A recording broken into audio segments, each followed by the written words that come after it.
now I'm stronger than I was. All right, guys, we are back again. 4 days a week, you can catch us shoutcasting at NGS, and we'll have Heroes of the US facing off against Stitches Be Crazy this evening. It'll be a doubleheader for Heroes of the US, who will be following through this evening, and then we'll have one more to wrap it up. But we'll be heading on into the draft right now. So hopefully you're all excited to get kind of a back-to-back games for Heroes of the US. Not, your normal thing, but nonetheless, something a little different.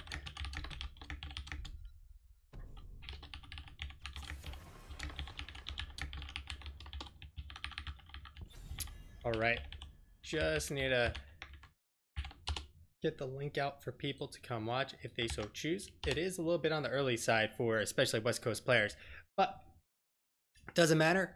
We're here all hours of the day and night, ready to go. So we have started things off with a Urel ban and on Tomb of the Spider Queen. Tomb of the Spider Queen is one of the popular, less popular maps, if that makes any sense. If you go and take a look at how many games were played on Tomb of the Spider Queen, I'm pretty certain it's on the lower side, based on the Western Clash, for instance. So going down to those numbers, you're going to see Tomb of the Spider Queen played 5 times. The more popular maps include Infernal Shrines, Battlefield of Eternity, and Volskaya Foundry. So it's more along the middle of the pack, where it sits alongside Towers of Doom, right above Dragonshire and below those Braxis and Cursed Hollow. So somewhere in the middle of the pack. And interesting stats. Tomb of the Spider Queen, 80% of the first objective one resulted in a win at Western Clash. In fact, if you look at the stats, you have a significantly better chance of winning if you get the first objective on any map. And in some of them, there were 100% win rates. And of course, the sample size on something like Towers of Doom was 5, but I don't know where they consider first objective 1 if it's you get 2 out of 3. I'm assuming that's how they get it. But jumping back into the draft here, a little bit off topic there, but we're going to have the Stukov band out, which is a very good pick. He's probably the top 3 healers in the game.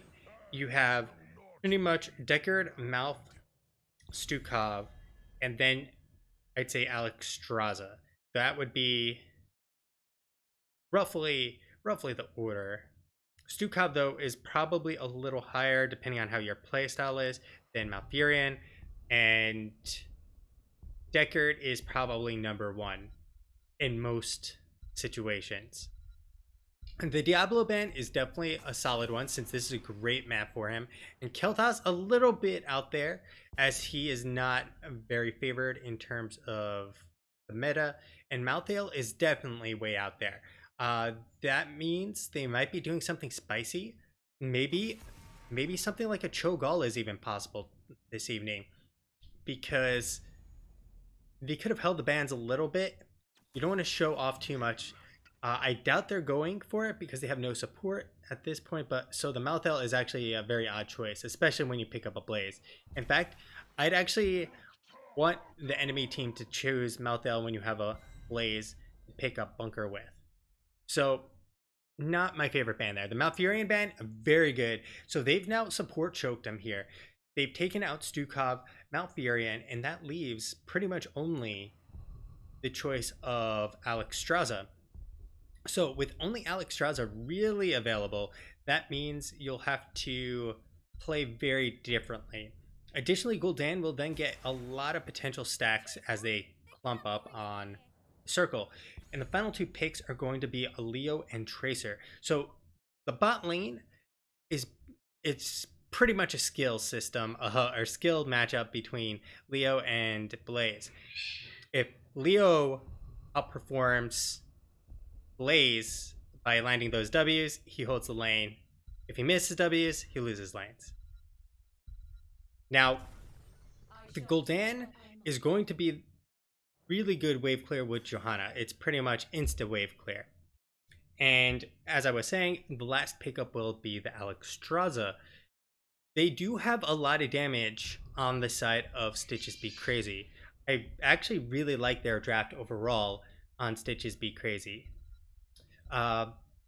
Now, the wave clear is equally as good on both sides. The hard part is that they've been support choked with an Alexstrasza, who I think is not the most optimal support on Tomb of the Spider Queen.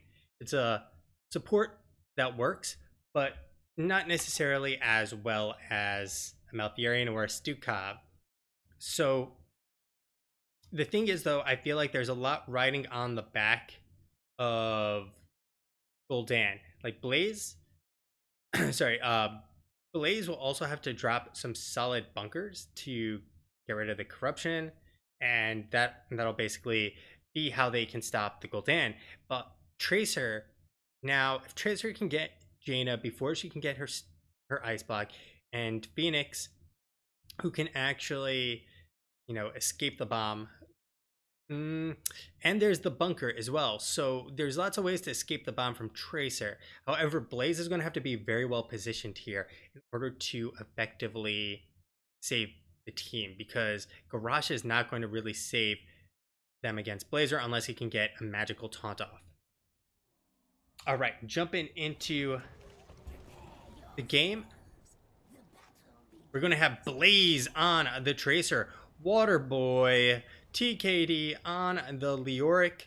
We got Watson on Johanna, Jub on the Deckard Cain, Andrew on the Gul'dan, and that is going to be Heroes of the United States. On the other side, we got Maczilla on the Phoenix, GZB 57 on the Blaze, Belalos on the Garrosh, Tekio on the Alexstrasza, and J-Gem on the Jaina. And that is going to be Stitches Be Crazy. So for the ceremonial opening match, we get the footsie fight.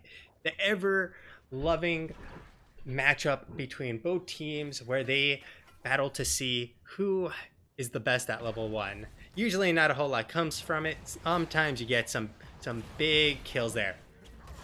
Nice throw onto Blaze, but of course he'll be able to recall out immediately. So nothing out of the ordinary there. And lanes will be rotated too, as we now have a Leo and Blaze heading down bot. So Blaze getting in some poke over there. And like I said, they do have very good wave clear. Andrew and Watson pretty much can do... they can't leave gems though. Johanna going on in, getting them, using that Iron Skin, very nicely done, realizing that you don't want to leave some gems around. This is what I'd call the traditional problem with too much wave clear, in that people will clear the wave too far onto the enemy side, resulting in an overly dangerous situation for the tank player, or them taking too much damage to get the gems. So you need to be, one, cognizant of what your tank can do, and two, you also need to be cognizant of where the gems will fall, and along with where the enemy team is. And at this point, we have Heroes of the US holding down the rotation wars, as they are up 20-16 in the gem count already. So nothing crazy here. You can definitely stay in the game, like with the difference. It's still a little lead, which then puts pressure on your opponent, who's fallen behind on rotations in comparison. Now we have Waterboy actually turning in simultaneously, which is going to be great because you want to drop those gems as quickly as possible. So should you die, you have very little on you, and you also get your team the ability to turn in quicker. Blaze coming on down bot on that Tracer, not going to really do too much. He'll be able to poke a little bit, and he's actually coming on down to start the siege camp. I like this. They have such a wave clear advantage between Watson and Andrew that the call is to go get the siege camp. We don't need 4 people here. We can do this with 3 members and just play safe. They are about to lose some structure damage, or take some structure damage, I should say, as they have pushed in pretty far forward. Remember, they do have a Phoenix and Jaina.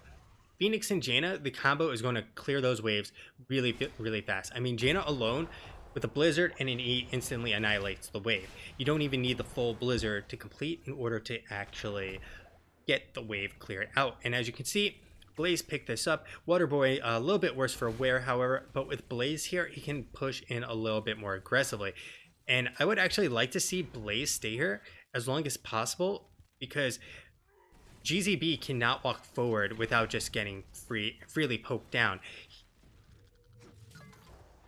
So bot tower structure should be going down here shortly. And taking a look at the actual stacks, we have 17 out of 40.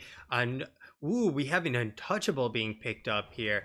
That's hella spicy and hella BM, I gotta say.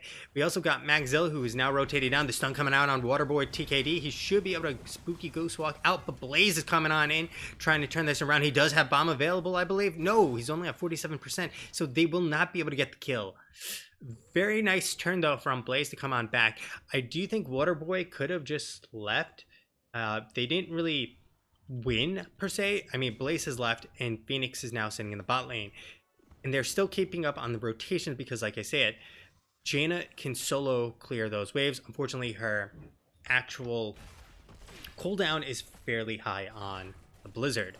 So both teams have the opportunity to actually get this turn in, and blue web weavers will get turned in first. Kind of a little race there, as you saw on the top. They were turning in simultaneously. So if we go by stats based on Western Clash, this game is almost in the bag for Heroes of the United States already. The reason on this map it's almost a bigger deal is because if you're holding the objective, which is on each of these heroes, and you lose someone, there's a chance you don't recover those gems, which then means you never recover from the game whatsoever.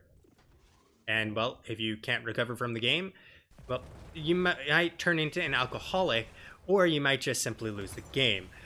That's up to each individual player. I don't recommend turning into an alcoholic, and I also don't recommend losing, but the lesser of the two is losing the game. So we're going to have the 4-man pushing top. It's going to be a very effective. The scroll coming on in, Blaze going on deep. The bomb is on Magzilla. He will pour it on out, and the bomb does nothing. But Alex Straza might be thick, but not thick enough to avoid dying from the bullets of Blaze. They're armor piercing, or I guess booty piercing in this case. The Unstoppable coming out from Bellolos. He's going to get rooted, though. Picked up as a second kill, and they are just making mince meat of Stitches Be Crazy. Mid lane, not much value, but the top lane is much more important. Bot lane, full towers picked up, the well picked up. They have gotten significant value out of this push. So they almost have enough for a second turn in. The good news, the gems are still enough to turn in on the side of Stitches Be Crazy. And at this point, they have their little lead. They're going to go and get some pressure with the Knights camp. However, by doing this, they're allowing to potentially have back-to-back turn-ins. Or sorry, turn-in for Stitches Be Crazy. Watson is on the job right now. I mean, he doesn't need Sherlock to solve this case of interrupting.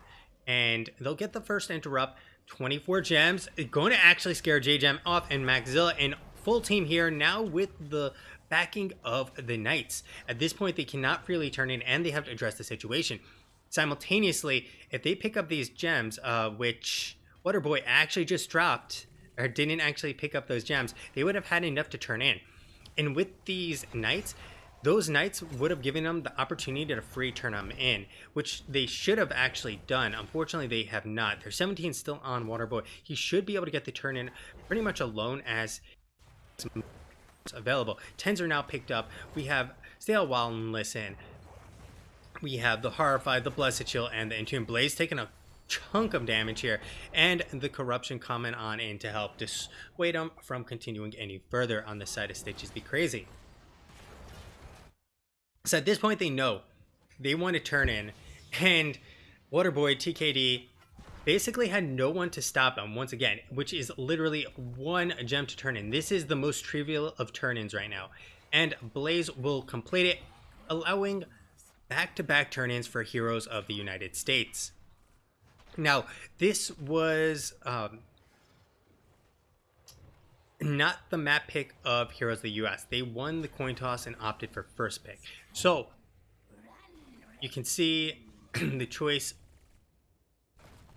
of Stitches Be Crazy so far is not working out for him. But this is still a rather low kill game. However, the amount of pressure they've gotten on the map is very significant. And now with Echo Corruption coming online, the kills are probably going to be going up, as that damage is going to be ramped up rather high. Now, level 10s are available. They're looking for the throw, and Belalosis will not be able to get a Q and throw combo into the taunt and taking a ton of damage from that Corruption.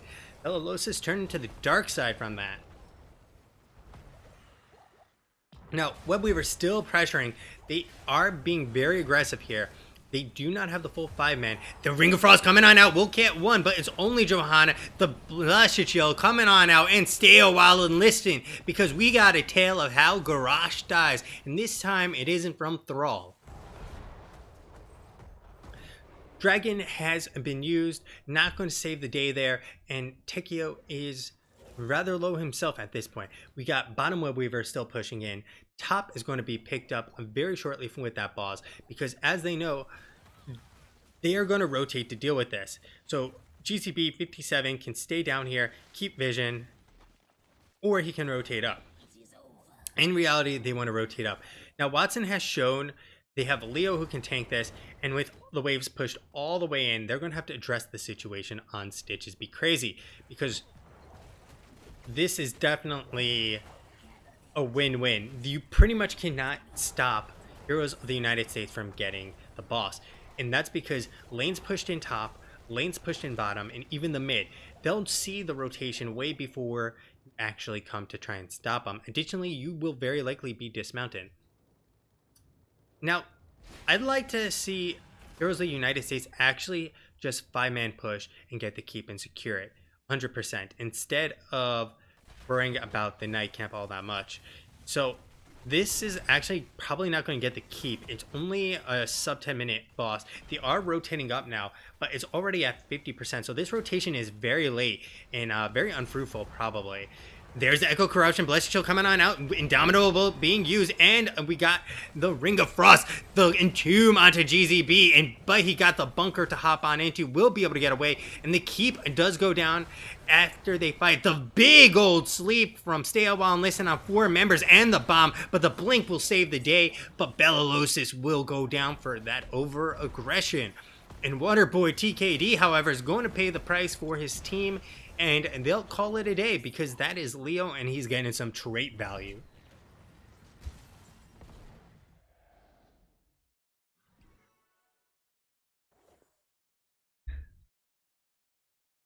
So, at this point, this is like a tidal wave. A monsoon, hurricane, and tornado have all hit Stitches Be Crazy simultaneously. We got some earthquakes, some volcanoes, maybe a hailstorm, lightning storm. All of it has hit them, and this is going to be extremely hard for them to recover from. They have yet to take any damage in the bot lane. They have taken no damage in the mid lane, and they've taken the most minor of damage in the top lane. So Heroes of the United States pretty much stomping Stitches as hard as can be. The big old Entomb with 3 members in, but the bunker coming out, the horrifying toe, but the Ring of Frost is doing so much work. Jub about to go down. We got the kill onto Gul'dan, and they did not get the fight they wanted, thinking that 3-man Entomb was what they wanted, but no, with the bunker in tow, they took barely any damage.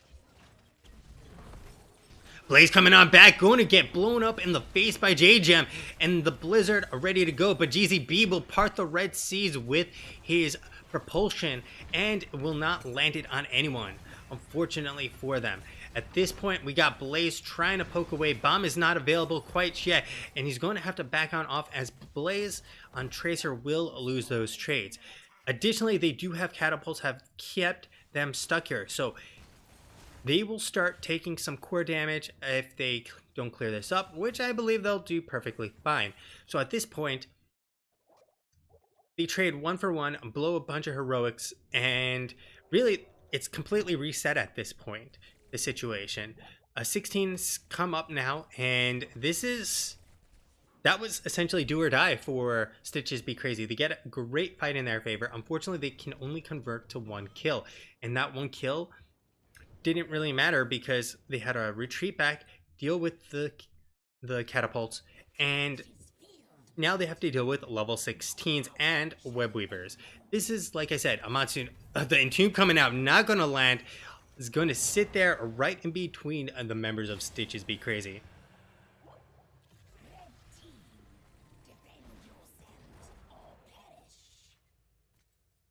So, I don't know how you survive this. With a very good push on the side of Heroes of the United States, the only way to survive this is to fight into the web weavers, down a talent tier, and get kills. Because the web weaver is going to go and push bottom and get the keep mid simultaneously. GZB taking a lot of damage. There comes a lot of damage from Waterboy as he got the drain out, but the bunker's coming on out. They will have to back on out. The Ring of Frost only connecting on one, and J-Gem is getting annihilated as Blaze pops on in there deep. Horrify coming on out, and they will not hit the heal. But stay a while and listen, because there's an Entomb for you to be stuck in. Tekio does have the knockback, and Blaze will go down thanks to that Purification salvo, and they might be able to hold it here, but this is falling really, really fast. Another member falls in 20% on the core and falling quickly, and they will not be able to hold as the remaining members of Heroes of the United States take this home for the US of Heroes.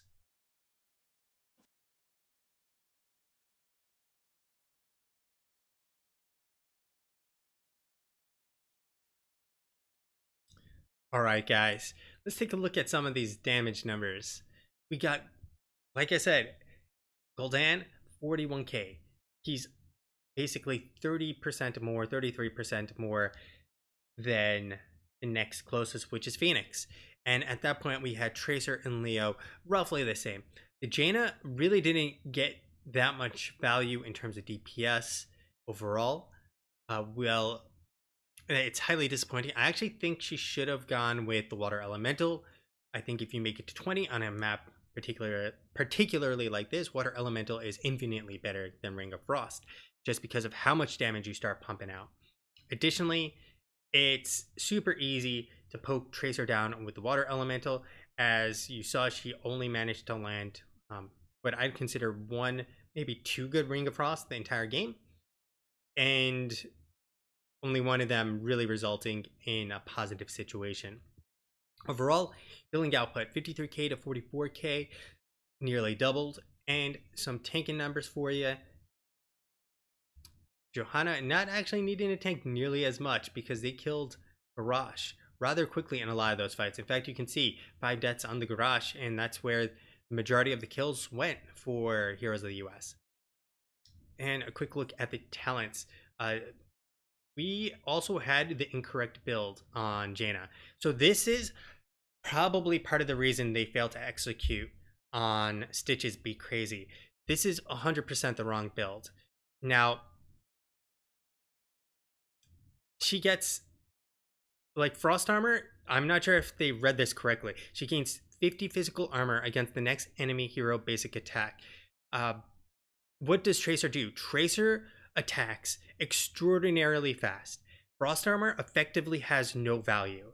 It should be called actually Null Armor, because you've chosen a talent that has Null as its value. We also have Ice Flows, which we did see. I think Ice Flows is usually the wrong choice.